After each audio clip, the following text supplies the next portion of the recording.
পারবি না। তুই কি করে পারলি সবকিছু জেনে টনিকে দিয়ে জুতো পালিশ করাতে?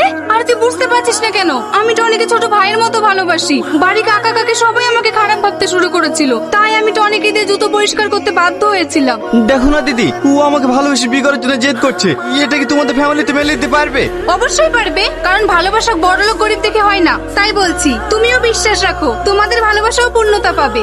আমি ওকে সেটাই বলি, তো আমার কথা বোঝার চেষ্টাই করে না। দেখো সালমা, তোমার আব্বা আমাকে এই বাড়িতে ছোট থেকে নিজের ছেলের মতো মানুষ করেছে, আর আমি তার সাথে এরকম বিশ্বাসঘাতকতা করি কিভাবে বলো? এতে বিশ্বাসঘাতকতার কি আছে? আমি তোমাকে ভালোবাসি, তুমি আমাকে বিয়ে করবা, সিম্পল। তুমি আমার কথা বুঝতে পারবে না, আমাকে পাথর করতে যেতে হবে। আমি গেলাম। কি ব্যাপার, তুমি কোথায় যাচ্ছ? তোমাকে নিতে এসেছি, তাড়াতাড়ি গাড়িতে ওঠো। না না, আমি গাড়ি তুলবো না।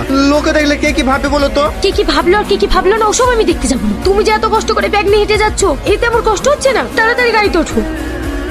আজ যে আমাদের মুখে চুনকালি দিয়ে